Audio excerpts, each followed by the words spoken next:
What's up, BBN? Welcome back to the Buckets and the Bluegrass podcast, your dedicated Kentucky women's basketball podcast presented by Cats Coverage. I really want to thank you guys for the support on the first episode that we dropped last week, where I talked about five-star Kaylin Carroll's commitment to Kentucky. We previewed the Louisville game and kind of recapped the season up to that point, and I got a lot of good feedback from people. It seemed to have done pretty well view-wise and everything, so we really appreciate the support for on the first episode of the podcast. We're really excited to keep it going. So if you want a dedicated podcast committed to providing the best news, analysis, and everything else surrounding the Kentucky women's basketball program, this is the place to be. We're looking to get some new faces in here, some co-hosts, and even maybe interview some players and coaches if the opportunity arises. So we've got a lot of stuff in the works here for this podcast. So we really appreciate the support. Now, today we have a lot to talk about. It's been over a week since our last episode, like I said, where we talked about, commitments and previewed the big Louisville game, and all that has come to pass. And only a couple days after that Kaylin Carroll commitment, we got another big time commitment. So we'll be talking about that. We're going to recap the Louisville game and the game that happened afterwards. And then we're going to preview a stretch of three really big games for the Kentucky women's basketball program. We play three power conference teams in a row in the next week. So it's a big opportunity for Kentucky to pick up some big time wins before going into conference play to kind of bolster that tournament resume for when that time rolls around. So that's what this episode is going to be. We're going to get into all of that. So just to kick things off, I wanted to talk about four-star Maddyn Greenway committing to Kentucky. Maddyn Greenway is a four-star point guard out of Minneapolis, Minnesota, in the class of 2026. So she's not in the same class as Kaylin Carroll, which is the commitment we got a couple of weeks ago. But she is going to be in the 2026 class. So she's kicking off the next season's class for Kenny Brooks. Actually 24/7 has her as a 5-star on the 24/7 composite, but 24/7 themselves have her as a 4-star. On the composite, she's rated the 18th ranked recruit in the country, the number 3 point guard in the country, and the number 1 player in the state of Minnesota. And watching her film, she's a bucket. She honestly reminds me a lot of Georgia Amore as being kind of an undersized guard who can really score the basketball, who can facilitate the offense, great playmaker, great ball handler. So I think Kenny Brooks knows what he's looking for his point guards, and Maddyn Greenway is definitely that type of player. Like I said, we are going to be losing Georgia Amore after this season. So looking to the future, looking to add some talent at the point guard position is really important for Kenny Brooks. And I think he locked down a really good player with Maddyn Greenway. She's actually the daughter of Chad Greenway, who was an NFL linebacker for a really long time, played for the Minnesota Vikings. So that's just kind of an interesting tidbit of information. But yeah, as a whole, I'm very excited for this commitment. Kenny Brooks has now landed 2 blue chip recruits in consecutive classes, obviously with Kaylin Carroll in the 2025 class and then Maddyn Greenway in the 2026 class. So getting kind of a head start on that class, I think, is really beneficial, and just it's good to get that first commitment out of the way. So that is very exciting. Now, I definitely wanted to recap and talk about the Louisville game. Obviously, some time has passed since that game, and everybody knows what happened. So we're not going to linger on it too long, but I definitely wanted to give my personal thoughts on the game and, getting to be there and in that environment. It's the first sold-out game in the new historic Memorial Coliseum, and it really was an incredible atmosphere. It was so loud. Every seat in the house was filled, and BBN really showed out for that game. Kenny Brooks and all the players, addressed that and talked about how much they appreciated the BBN showing up for that game, and said that, everybody showing up and being there really helped them win that game. So the game did end up going to overtime. Kentucky honestly trailed for the majority of it. We got off to a little bit of an early lead, and then Louisville pretty much controlled the game. We were just able to fight back, claw back. Anytime Louisville would get a considerable lead, Kentucky would fight back. And that really just sits on the leadership of this team, the maturity of this team, and the coaching of Kenny Brooks. It was a phenomenal performance, and they were able to fight back, took advantage of some missed Louisville free throws at the end of the game, to get back into it, took it into overtime, and then dominated in overtime. We won by 10 points in overtime. And Tiani Key, who has been one of the best players on the team so far. She's the North Carolina transfer. She had 17 points and 9 rebounds in that game. And we're going to talk a little bit more about her as well later on in the episode, because she does have a bit of a revenge game coming up here in a couple of games. But Georgia Amore had 19 points. She went 3 for 9 from 3, had 9 assists. Deja Lawrence with 14 points. Clara Strack had 12 points, 9 rebounds, 3 assists. Amelia Hassett had 9 points and 13 rebounds. And we actually had 0 points off the bench. Kentucky had 0 points off the bench in the game against Louisville. Only the starting 5 was scoring the basketball, and Kentucky still won the game. If you look at the minutes here, the minutes were crazy. Amelia Hassett played 43 minutes. Tiani Key played 38 minutes. Clara Strack played 44 minutes. Georgia Amore played 45 minutes, and Deja Lawrence played 43 minutes. Now, for comparison, off the bench, Clara Silva played 8 minutes. Lexi Blue played 2 minutes, and Cassidy Rowe played 2 minutes. So basically the starting 5 played all 4 quarters and overtime and was able to pull out a 10-point win. And I think that just goes to show how talented that starting 5 is. You got Georgia Amore, who's one of the best point guards in the country. Clara Strack, who is had a massive leap from her freshman year to her sophomore year, just doing a phenomenal job. I mean, you're seeing Tiani Key having a career year. I mean, Tiani Key never really got to do anything at her previous school, and now she's, a focal point on a team like Kentucky. And Kenny Brooks is just getting the most out of these players. Amelia Hassett was struggling to get her shot off, but she still had 13 rebounds. So it's just really impressive to see these players be able to play such a long period of time in this game and not get gassed at the end. At the end of the game, all of these girls had played 40 plus minutes, and you're looking at a team that was able to pull away in overtime, and it just shows good conditioning and good coaching on the part of Kenny Brooks. So that was a very nice win for Kentucky. Kentucky's now currently ranked 14th in the country after starting the season at number 22. So that big win over Louisville was huge for the Cats.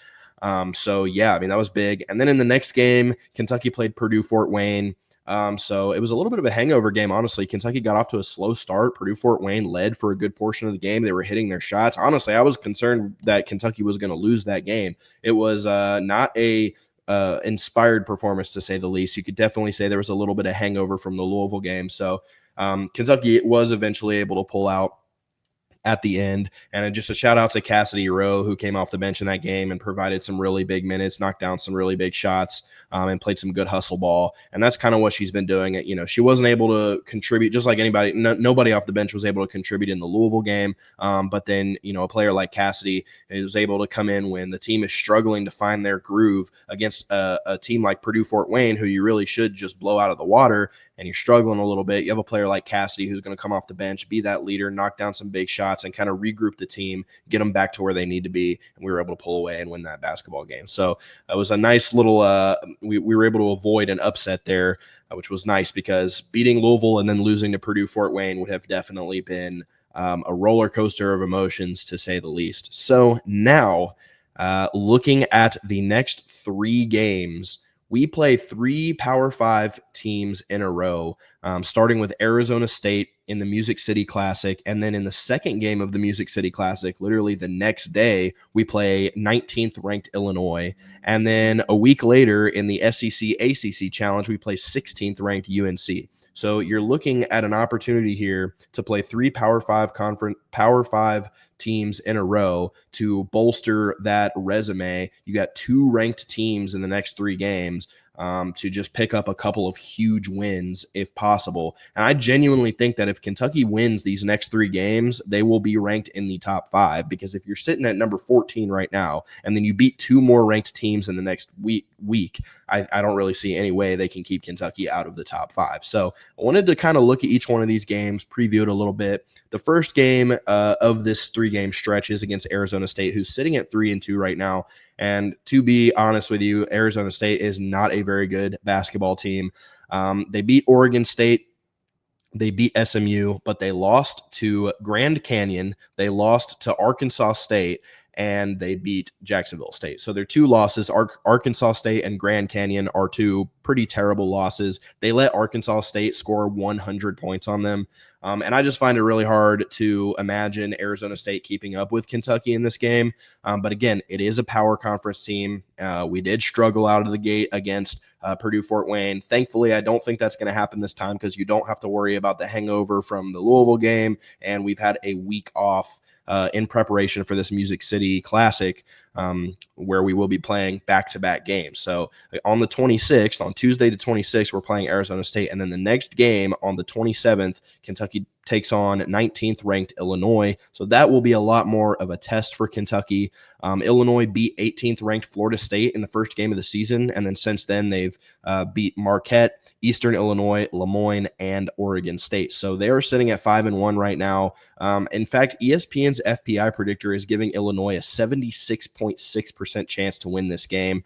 I find that extremely hard to believe. Illinois is a very good basketball team, but you have to look at Kentucky. Kentucky has unparalleled length, one of the tallest teams in the country. Kentucky is currently leading all of women's college basketball in blocks per game with 11.6 blocks per game. You have the best shot blocker in the country in Clara Silva, who is leading the country in blocked shots, and she's coming off the bench and only played 8 minutes against Louisville and is still leading the country in blocked shots because she's 6'7", and that's just how good she is at protecting the rim. Clara Strack is blocking over 3 shots per game. Tiani Key is blocking over 3 shots per game. So the length of Kentucky is something that I think is going to be hard for a lot of teams to keep up with. And then when you've got players like Georgia Amore and Deja Lawrence out on the perimeter who can get you a bucket and knock down threes and play make, Kentucky is a very good basketball team, very talented basketball team. And I think Kenny Brooks is a heck of a coach. So I think 76.6% chance for Illinois to win this game is kind of crazy. I don't really know what ESPN's FPI predictor takes into account for this, but I'm not really understanding that. And I think our win over Louisville is better than their win over Florida State, although they are probably pretty comparable. So I don't know. That'll definitely be a big test for Kentucky. And if Kentucky can win this game, this will probably end up going down as a quad 1 win, which is very important for tournament seeding. And that's why I'm so excited for the next 3 games, because you have a potential to pick up another quad 1 win, which we already have one by beating Louisville. And you have an opportunity to pick up another quad 1 win against Illinois. And then in the next game on December 5th, Kentucky takes on North Carolina, 16th ranked North Carolina. So we've got 19th ranked Illinois, and then a week later you play 16th ranked North Carolina. North Carolina started off the season 2-0, and then they lost to UConn by 11. So understandable. UConn is probably the best, if not, or the best, second best, third best team in the country. And then they beat Ball State and Villanova. So UNC is a really solid team. And this is what I was talking about earlier about Tiani Key. Tiani Key transferred in to Kentucky from North Carolina, and she only averaged 2 points per game last season for North Carolina. And then this year, like I said, she's one of the better players on the team. She's going crazy. Like, she's been playing really, really well. So I think the biggest thing to watch in that game, it's going to be interesting to see if Tiani Key can get kind of a revenge game against her former school, because, she really it just looks like she never really got the opportunity to perform there. And now she is going to have that opportunity to play against her former team as a starter on Kentucky. So I'm personally excited to watch that game just for that purpose, to kind of see what Tiani Key can do against her former team. And North Carolina is a really solid basketball team. Lexi Donarski is averaging 11.5 points per game. She's a senior guard. And you know how Kentucky has a big 6'7" freshman in Clara Silva? Well, North Carolina has a big 6'5" freshman in Blanca Thomas, averaging 3.5 points and 4.8 rebounds per game. And you look at North Carolina's roster, and they're one of the few teams that I can think of that can almost match up with Kentucky in terms of length. They've got 6'5", 6'4", 6'4", 6'3", on their roster. So they're kind of deep in their front court. I don't really know if there's very many teams who are going to be taller than Kentucky as a whole. But if there are any who are somewhat close, I think North Carolina is probably one of those teams. And then they have a 6'1" guard named Alyssa Utsby, who's averaging 10.2 points per game, 9.7 rebounds per game, and 2.3 assists per game. She's a 6'1" senior guard. So North Carolina, in my opinion, out of the next 3 games that we're playing, I think that North Carolina is the most interesting to me. I think that's the one that I'm personally looking forward to the most, because you have the storyline of Tiani Key playing her former team, and then it's coming off of the 2-game stretch in the Music City Classic, where if we're able to pick up those 2 wins, if we're able to beat Arizona State and beat Illinois, then you're going into that North Carolina game with an opportunity to be a top 5 team in the country if you win that game. And that's kind of what I wanted to end this episode on, is talking about that. Because if Kenny Brooks can come into Kentucky in year 1 and take over quite frankly, the mess of the program that he inherited, it was a mess. It was a disaster. Things were not going well for this Kentucky basketball program. So if he can come in and in the first month of being the head coach at Kentucky basketball, the first month of him coaching games, and he can have us in the top 5, I think that would be extremely impressive, and it would be a testament to Kenny Brooks and what he brings to the table, because he's kind of like Mark Pope, where he had to throw this roster together last second. He came in and he only had a short period of time to bring all of these players in, and he managed to do it. He used the transfer portal. He brought in a few really talented freshmen, but he had to use the portal. He had to put together a makeshift roster. Only 2 players from last year's Kentucky team returned, and one of them, Sanaya Tyler, has barely even played this season. So you really are, you don't have a lot of returning talent to work with, a lot of returning depth to work with. You get lucky and you get a player like Cassidy Rowe, who's able to come back and be a leader in the locker room and kind of a staple of consistency from the previous, administration that was here. And she's able to kind of just, keep things even keeled in the locker room. But, Kenny Brooks was facing a very tall task, and I don't think anybody would have been upset with him if he kind of had a halfway mediocre, first year. And obviously, we're only 5 games in the season, so I don't want to get ahead of myself. I don't want to sit here and say, Kentucky's going to be the best team in the country. We're going to be top 5 all year long, because once conference play happens, you've got the South Carolinas of the world, you've got the LSUs of the world. You've got some really, really good programs in the SEC that Kentucky's going to have to be going up against. But, when you just look at what Kenny Brooks is doing right now, starting off 5-0, you look at the players, you look at the development, you look at the growth of a player like Tiani Key, you get an All-American like Georgia Amore in here, and you look at what has happened so far. You defeat a top 20 rival in Louisville. We haven't beat Louisville since 2015, and Kenny Brooks' first season here, he beats them. So I'm extremely impressed with what Kenny Brooks has done so far. And, these next 3 games are huge. I think this is one of the biggest stretches of the season for Kentucky, because, if you zoom out and you look at things, zoomed out a little bit, you could look at a 5-game span where you've got Louisville, Purdue, Fort Wayne, and then Arizona State, Illinois, and UNC. And in that 5-game stretch, if you can go 5-0, that means you pick up 3 ranked non-conference wins, and you're sitting at, what would that be after this 3-game stretch? If you win all 3 games, you're sitting at 8-0, and you're a top 5 team in the country going into conference play. And I think that in and of itself would be almost a miracle for Kenny Brooks to pull off. So if he does pull it off, I really think we're in for a treat with this guy. I mean, and I'm already feeling that way, but just imagine starting off 8-0 and in the top 5. It would be incredible. But again, don't want to get too far ahead of myself. I personally have a ton of confidence in this team. I have a ton of confidence in the leadership and in the experience and in the talent level. I have a lot of confidence that Kentucky can win these next 3 games, and all these great, grandiose things that I'm talking about right now come true.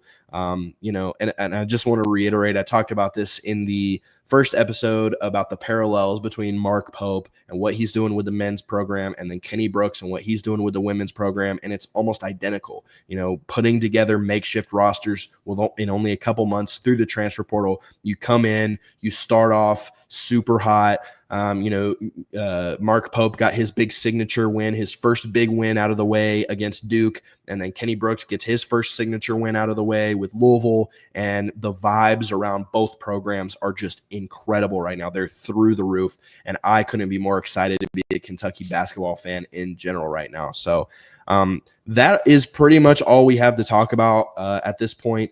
I feel like this was a pretty solid second episode. It's very interesting having to kind of talk to just myself and just keep the stream of consciousness going without stuttering and without, losing my place. I have a little bit of like experience with talking to myself because of the TikToks that I post about Kentucky basketball and football and stuff like that. But I haven't really been doing it for 20 minutes straight by myself. It's just kind of interesting and a little weird. So hopefully here soon we can get some co-hosts in here to kind of to where it's just not just me talking to myself and y'all don't have to hear me ramble on and talk super fast for 20 minutes straight. But I'm enjoying this so far, and I hope you guys enjoy this second episode of Buckets in the Bluegrass, where again, if you want to have a dedicated Kentucky women's basketball podcast, this is the place to be. We're on top of it. We're going to be at every home game in person. We're going to be covering every game. Check out the Cats Coverage website, catscoverage.com, to see our articles about Kentucky women's basketball and Kentucky athletics in general. So yeah, I mean, that's really all I have left to say. Short and sweet, 20 minutes, got everything out of the way. So yeah, go Big Blue.